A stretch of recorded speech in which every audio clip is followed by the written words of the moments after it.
Sodaa keen sodaatiin. Dhugaan siin jedha ammallee sodaa keen sodaatiin. Tasumaan sodaatiin. Karaa tararra deemaa jirtu kun namoonni biraan deemaa jiran ta'uu danda'a. Karoora kee kan namoonni si deeggaran hin jiran ta'uu danda'a. Hojii tamma hojjechaa jirtu kun namootaan kan jibbame ta'uu danda'a. Deemsa baay'oonni hin deemne ta'uu danda'a. Deemsatti deemaa jirtu kun hedduun namootaa si deeggaruu dhiisuu danda'u. Tasumaa garuu hin sodaatiin. Hedduun waan si faana hin deemneef hin sodaatiin. Hedduun waan si faana hin raawwanneef hin sodaatiin. Namoota hedduu biratti fudhatama waanta hin qabne waanta hojjechaa jirtuuf hin sodaatiin. Garuu miirri sodaa sitti dhaga'amaa jira ta'uu danda'a.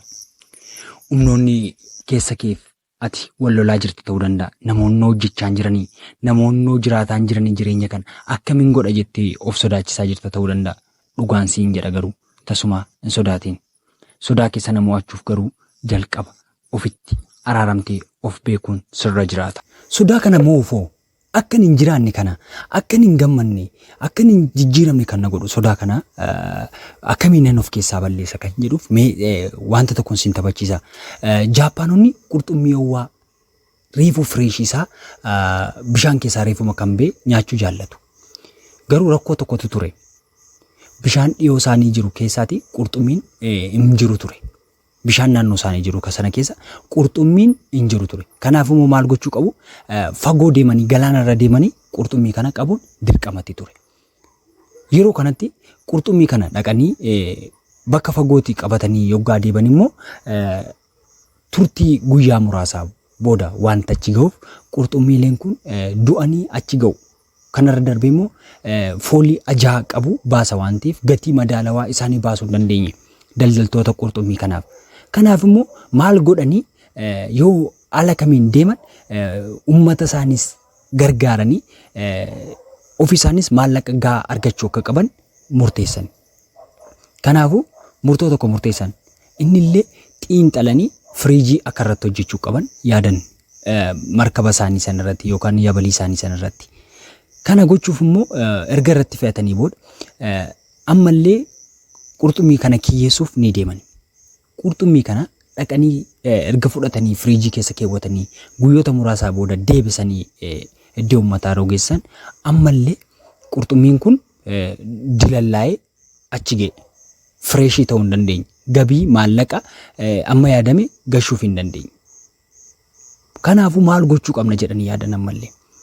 Kanaaf immoo erga itti buusanii baasanii xiinxalanii booda yaada tokkotu isaanii dhufe. Inni illee qurxummii kanaaf maal goonee qabachuu dandeenya kan jedhu. Yeroo kanatti gartaa'utiin ammallee kiyyeessitoonni sun yaada tokko maddisiisuun dirqama ture. Killa yookaan immoo mana qurxummiin sun bishaan keessa ittiin adeemu sana erga ijaaranii booda shaark xiqqoo waan sana keessa buusanii jechuudha.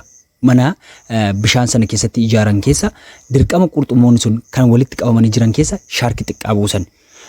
Qurxummiileen kunneen xiqqoo fayyadamuu nyaachuu ni danda'a qurxummiin kun. Garuu hunda isaanii nyaachuu waanta hin dandeenyeef fuudhanii killa sana keessa kaa'anii jechuudha qurxummii kana. Yeroo kanatti qurxummoonni kunneen warri keessatti hafan dirqama shaarki sana nyaatamuu waanta hin barbaanneef killa sana keessa ni naanna'u jechuudha. Hundi isaanii killa sana keessa ni adeemu. Maaliif lubbuu isaanii hambisachuuf. Sodaa shaarki sanaa ni socho'u jechuudha. Kanaaf haala kanaan fayyadamanii furmaata adda ta'e fidatanii qurxummiileen kunneen fireesh ta'anii dhaqanii gabaa isaaniif dhiyaatu. Akkas jechuun jireenya keenya keessatti sodaan adda addaa wanta adda addaa jireenya keenya nu ajjeessaa ta'uu danda'a. Foolii keenya balleessuu danda'a sodaan. Kanaaf immoo sodaa kana of keessaa haala kamiin ajjeesuu dandeenya? Haala kamiin wanta uumamneef galma geessisuu dandeenya? Nuti yeroo baay'ee wanta uumamneef tokko galma geessisu kan nu dadhabsiisu tokkoof tokko inni jalqaba irratti argamu sodaadha. Sodaan kun immoo akka nuun hin gammanne, akka nuun gaddinu, akka nuun dhiphannu, akka nuun yaaddofnu kan nu godhu sodaadha. Nuti akka qurxummoota kanii ajoonee du'uu hin qabnu sababa waan irraa kan ka'e. Qurxummoonni kun qurxummii shaarki kana sodaaf jecha jireenya isaanii itti fufsiisan. Fireesh ta'anii dhaqanii achi gahan. Nuti illee jireenya keenya irratti sodaa nu sodaachuu qabnu, sodaa nu sochoosu ta'uu qaba. sodaa achumatti nu ajjeessu ta'uu hin taane sodaa nu sochoosu. Sodaa foolii keenya hin baasne ta'uu qaba. Maadha kan inni nu sodaannu? Maarrattidha kan inni nu sodaannu? Maaliifidha kan nu sodaannu? Hojii keenya irrattidha? Jireenya keenya irrattidha? Maarrattidha kan inni nu sodaataa jiru kun?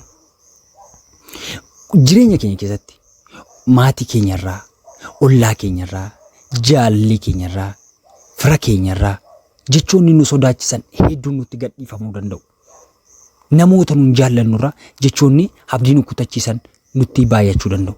Garuu tasuma sodaa sana sodaannee udduubatti kan deebinu yoo ta'an kophaa deemuurraa yoo udduubatti dhaabban na amani galma geenyu tokko illee hin qabnu. Kanaafuu maal gochuu qabna? Sodaa sana sodaachuu dhiisu.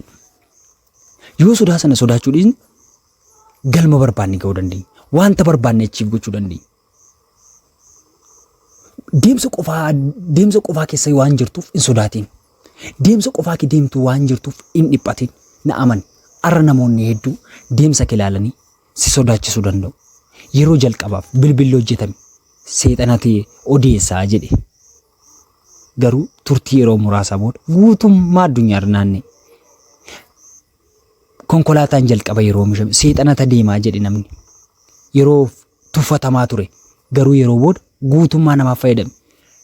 Pileen yookaan ayyarii yookaan immoo jeetii kana yeroo jalqabu hojjetame seexana balaliyaa akkasidha jedhaa turan.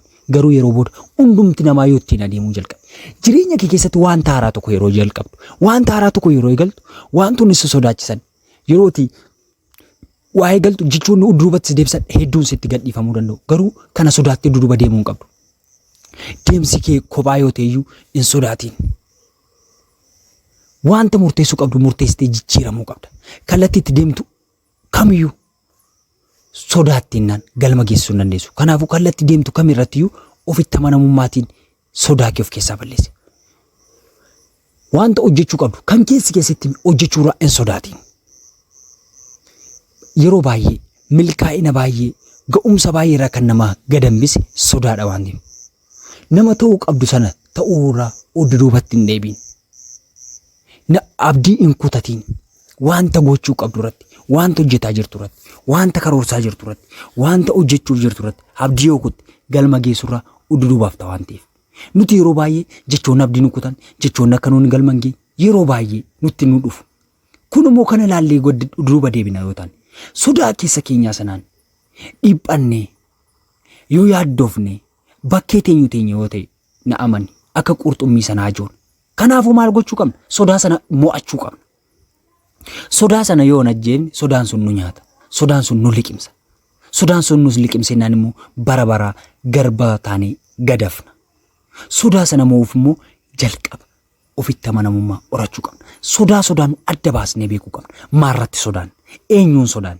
Maaliif sodaan? Akkamitti sodaan? An jedhu amma adda baasnee hin beeknetti tasuma sodaa sana jalaa afuu hin dandeenyu. Baraaramuu hin dandeenyu. Kanaaf immoo nu maal gochuu qabna? Irra deddeebiidhaan wanta nu sodaachisu na xiinxaluu. Maadhaan na sodaachisu? Maaliif na sodaachisa?